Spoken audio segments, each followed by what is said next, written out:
Shalom everyone, domain source में आप तमाम लोगों का बहुत बहुत स्वागत है। हम सबको एक बात कभी नहीं भूलनी चाहिए और वो यह कि हम जिस परमेश्वर की आराधना करते हैं, हम जिस परमेश्वर की सेवा करते हैं, जिसकी अधीनता में हम हैं, वो परमेश्वर आशीषों का परमेश्वर है। वह हमारे जीवन को हमेशा आशीषों से भरना चाहता है। जब भी हमारे जीवन में उसका हाथ प्रकट होता है तो वो अक्सर हमारे जीवन में आशीषों को लेकर आता है, चाहे वो फिर आत्मिक आशीष क्यों नहीं हो, चाहे वो शारीरिक आशीष क्यों नहीं हो, और या चाहे फिर वो धन की आशीष क्यों ना हो, या हमारे भावनाओं की आशीष क्यों ना हो, वो हमेशा हमको आशीष से परिपूर्ण करना चाहता है।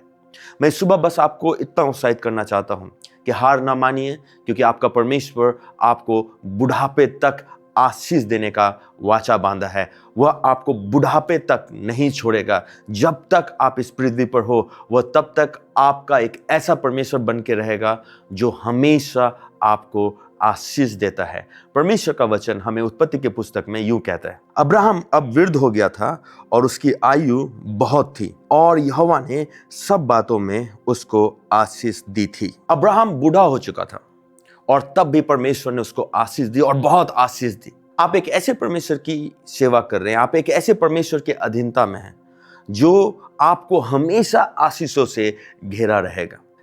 कई बार हम ऐसे वीडियो को सुनते हैं, ऐसे संदेश सुनते हैं जहां पर आशीषों के विरोध में बातें की जाती हैं। याद रखिए, हर एक आशीष इस बात का सबूत नहीं है कि परमेश्वर की उपस्थिति वहां पर है, लेकिन हर एक परमेश्वर की उपस्थिति में आशीष का होना अनिवार्य है। मैं यह नहीं बोल रहा कि जहां पर धन है, जहां पर गाड़ी है, जहां पर वीजा है, वहां पर परमेश्वर है, लेकिन जहां पर परमेश्वर है वहां पर इन चीजों की घटी कमी नहीं है।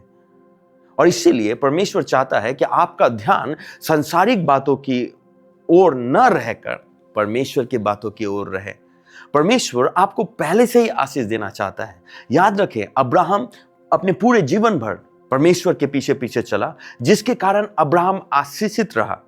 और केवल आशीषित ही नहीं, लेकिन जब उसका उम्र बहुत हो गया तब भी परमेश्वर ने उसको चारों तरफ से आशीष दी थी।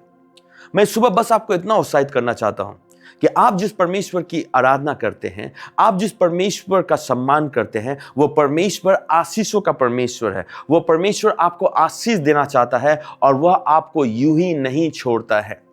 याद रखिए इस बात को कि यह आपके जीवन की सच्चाई है। परमेश्वर आपको इसीलिए आशीष नहीं देता है क्योंकि आप अच्छे हैं, परंतु इसीलिए आशीष देता है क्योंकि वो अच्छा है। आप एक ऐसे परमेश्वर की आराधना कर रहे हैं जो अच्छा है और अपने बच्चों को अच्छी वस्तुएं देना जानता है।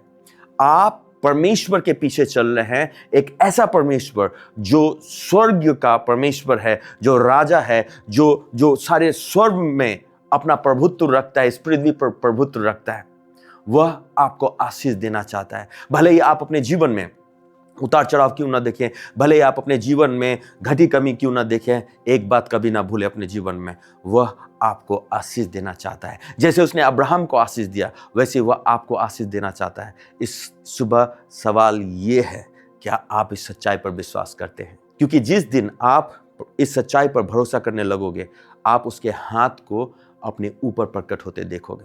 इसीलिए इस सुबह दुनिया की बातों पर मन लगाने के बजाय परमेश्वर की सच्चाई पर मन लगाएं कि वह आशीष देने वाला परमेश्वर है। इस सुबह मेरा परमेश्वर आपको बहुत बहुत आशीष दे और आपकी मन की आंखों को ज्योतिर्मय करे ताकि आप इस सच्चाई को समझ सके।